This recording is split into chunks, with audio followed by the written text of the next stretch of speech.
Téléspectateurs de ZA TV ni ñëwaat beneen yoon nuyuwaat na leen beneen yoon ñëw nag tey seen revue des titres ci samedi bi tolloog ñaari fan ci weeru août 2025 dañ koy dem ci njëkkee ko ci xëti yónnikaay Direct News. Vers un deuxième gouvernement, Sonko tient son remaniement loolu la xam ne dem fi nga xamante rek moom mooy Grand Théâtre bi may lancé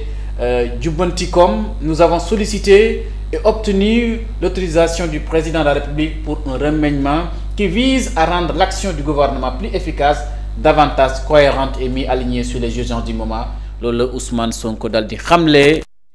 ne am nañ autorisation ci njiiti réew mi dal di amaat benn gouvernement pour jublu ci préoccupation bu mbokk yi. Si on se fie à lui, ce remaniement ministériel qui s'inscrit dans la logique d'implémentation du nouveau plan de redressement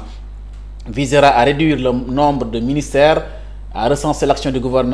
gouvernementale sur les secteurs prioritaires et à confier les portefeuilles et à des profils compétents. Donc ñu ngi xaar gouvernement bu bees xaar ñu yeneen ñu bees ci ministres yu xaw a néew. mbokk yi bu ñu jógee ci xëtu yéenekaay Direct News dañuy ñëw ci li nga xamante rek moom mooy enquête yéenekaay dañuy ñëw ci plan Jubbantikom lu mu xamle la recette de Diomaye Sonko moom la journal bi dal di xamle 119% d'encours de la dette. Ousmane Sonko et Abdourahmane Sarr en décalage sur la période. Barclays, Marsars, Cour des comptes, 3 sources, 3 versions. Téléphone mobile, Orange véhicule les nouvelles cibles fiscales. Diomaye Faye sur la reddition des comptes. La justice fera son travail dans la sérénité. Donc loolu moo nekkoon ci li nga xamante ni ci plan de redressement bi démb ci Grand Théâtre bu Dakar. mbokk yi bu ñu jógee ci xëti yónnikaay dañ ñëw ci laas lu mu xëyee tey. Redressement économique du Sénégal la Sonko formula la ko tuddee ngeen ko président de la République mu ngi nii toog premier ministre toog ngeen gis ne 5000 milliards de recettes 1500 milliards de recyclage d'actifs 880 milliards de contrats renégociés yëpp mu nekk yoo xamante ni moom la ñuy séntu ci plan de redressement bi ngeen ñi présenté ko mais nag Abdou Mbow mu ngi wax ce n'est pas une relance. C'est une compression waaw du relance Abdou Mbaye ne lii du relance lii ni ñu koy waxee mooñ wala yaa ngi may xaw ma nu ma di waxee baatu olof bi compression bi ndax moom moo wax ne lii relance yu ko waaye une compression. Diomaye appelle les Sénégalais à faire bloc derrière le gouvernement président de la République moo dal di woo Sénégal yëpp ñi nekk ci ginnaaw gouvernement bi accompagner dimbali leen ndaxte loolu muy intérêt Sénégal mbokk bi jóge ci xëtu yéenekaay L'Info lu mu ñëw muy Bassirou Diomaye la dissolution du CSE et du ACT a permis le recrutement de 2000 enseignants loolu mu yéeme nit ñi ginnaaw bu mu dal di tasee ñaari institution yooyu loolu moo ko permettre mu mën a ñu jël 2000 enseignants pour ñu mën ñi jàngal suñuy doom ndaxte Sénégal mooy jàngal ay doomam. Plan de redressement économique Sonko et le Jubbantikom à 5667 milliards francs CFA moom la ñuy xaar ci Jubbantikom loolu lañ ci soxla un plan d'austérité budgétaire et de rationalisation des dépenses publiques financé à 80% des ressources internes donc lii suñu moomeel li nga xam ne mooy jóge ci ñun ñu ngi ci xaar ci ressources yooyu mobilisation bi toll ci 90% si suñu mbiru bopp donc Sénégal gi ñu bokk Sénégal gi ñuy moomal suñu bopp Sénégal gi ñuy développer suñu bopp loolu la njiiti réew mi daal di xamle mbokk yi bu ñu jógee ci xëti yéenekaay L'Info dañu ñëw ci l'Observateur lu mu xëyee tey dafa ñëw plan de redressement économique social muy prêt 2025-2028 les pièges du plan de Sonko l'interview exclusive avec l'économiste et ancien ministre Ibrahima Sall mooy wax ci journal bi de la mise en perspective avec le plan Sako Loum aux alertes sur les risques de crise politique wax na ci journal bi moom El Hadji Ibrahima Sall ci plan de redressement ndaxte depuis plan bi buñ ko relancé ba léegi ku nekk jur na polémique nit ñaa ngi joxe seen xalaat nga ñëw fii ci journal bi le premier ministre et les chiffres de l'audace 5667 milliards français pour relancer le pays. Sans recours au FMI à l'aide internationale sans FMI sans l'aide internationale ñu ngi xaar ci suñu biir 5667 milliards de francs CFA loolu lu ama solo la mbokk yi bu ñu jógee ci xëtu yéenekaay L'Observateur di ñëw ci le quotidien li mu xamle plan de redressement économique social ba tey moom looy nekk à la une tey ci journaux yi premier ministre presse le Sénégal loolu la journal bi xam ne ne Ousmane Sonko dafa dal di xooj wala dal di pressé nu ko mën a waxee Sénégal le premier ministre Ousmane Sonko cherche li lay xaar ci koppar bi ci plan bi ci ñetti at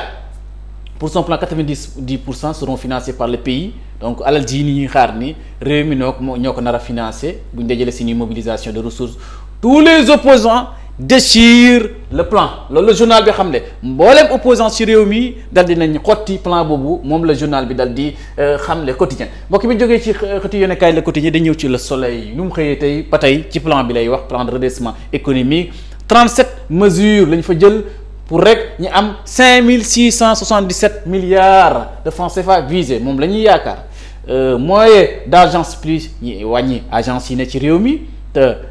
benn bokk yaakaar defoon ko fii Macky Sall bàyyoon ko fii plus d'efficacité l'État serre la ceinture takkaat leen seen ceinture yi li mel ne tabac li mel ne jeu de hasard véhicule importé l'État élargit l'assiette fiscale gën na ko yaatal gën na ko wusaare fi nga xamante duñ doon fay impôt duñ doon def accès duñ doon fay dara yooyu fexe ñi leen di participer nekkoon secteur informel te war a nekk secteur formel Ousmane Sonko l'objectif est de le financer à 90% par des ressources nationales en faisant des efforts par nous-mêmes le premier ministre Ousmane Sonko dal di xam ne mais Bassirou Diomaye Diakhar Faye mu ne maa ngi woo Sénégal yépp ñi gaaw jàppale nekk ci ginnaaw gouvernement bi mbokk mu ngi nii tey démb la woon ci Grand Théâtre bu ñuy jamaat ci xëti yéenekaay Libération lu mu xëy tey ba tey ci redressement bi la ñëwaat redressement économique social du Sénégal jubbanti comme les grandes lignes du plan yaa ngi ciy gis Bassirou Diomaye Diakhar Faye mooy wax les bénéfices de ce plan iront au peuple il se fera avec le peuple et pour le peuple loolu mu nekk loo xamante ni mu ngi wane ne donc li ñuy def nii ñun ñoo ko moom ñoo ko créé ñoo koy defandooroo le premier Ousmane Sonko mu ne n'attendons rien de personne xaaruñ kenn ci dara sinon du peuple la li ñuy xaar daal mooy peuple sénégalais la ñuy xaar ci ñoom waaye xaaruñ ci kenn redresser impulser accélérer mooy 3 yi nga xamante ni moo nekk ci plan bi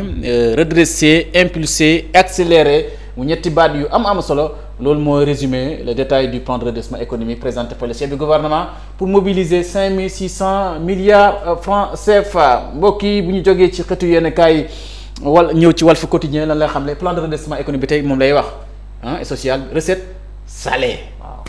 recette bu looy war a am lu saf xorom la ko tuddee li ñuy am lu saf xorom une politique fiscale agressive loolu la journal bi xam ne nee na daal politique fiscale bu xamante daal fay impôt bi dafa bëri dafa agressif tabac mobile comme ni ñu ko waxee rek donc lutte nag Franc Eumeu Sène ci dimanche bi dañ bëri l'expérience face à la jeunesse diggante Eumeu Sène ak Franc kan mooy daan loolu dimanche lañ ci xam lu ñuy leer beneen bi mbokk mi jógee ci xëti yónnekaay dañu ñëw ci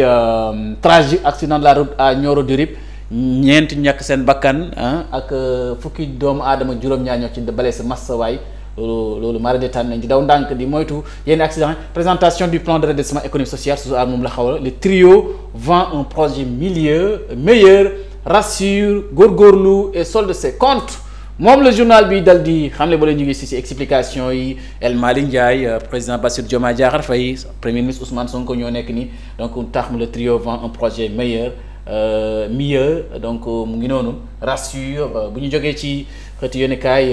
ñëwaat ci tribune yéenekaay bi Bougane Gueye Dany lu mu waxati jubanti comme les ménages éprouvés vont payer la note du plan de Sonko donc moom la ko xëyee la souffrance pour le peuple les privilèges pour la République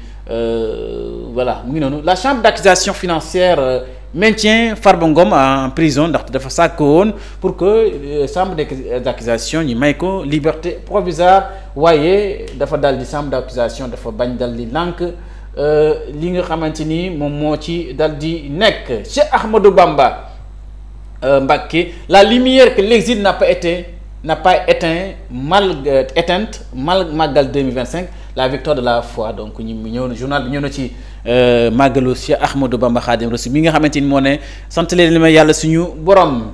ñu ñëw ci yor yéen kaay plan de redressement économique social bi di dikkaat plan bi ci la ñëwaat mu ne Sonko dévoile une vision économique souveraine loolu la premier ministre bi daal di xam ne la anka yor yéen kaay wax ne les économistes jugent le plan redressement économique social réaliste et réalisable donc ñoom it économistes yi dañ lay wax lii Ousmane Sonko teg ci table bi présenté ko lu yéenu maana la lu mën a nekk la donc le Sénégalais entre espoir et attente Sénégal yaa ngi toog di xaar les acteurs économiques sociaux se prononcent waaw ñi nga xamante ni jëndi plan ñi ngi wax sa Félix Atchadé le souverain structure alerte Albert le Sénégal à l'heure des choix structurants donc loolu jubbanti moo nekkoon lii mooy li ñu leen indi doon mbokki ami téléspectateurs ci émission bii di Sam Fajuru bi saa su nekk rek ngeen de ko am ni maa ngi ciy gërëm bu baax a baax Serigne sa disponibilité di gërëm Saa Wolof di gërëm bu baax a baax Ibra bi tey bu doon réaliser émission Fajuru comme bii di leen dig rek daje mbokk yi match Sénégal Nigéria ak Afrobasket bi 2025 bi dañ gis yëpp ci di ci nuyu doyen Mountaga Amadou Sarr kon mbokk yi fii lañ ko yemalee merci beaucoup.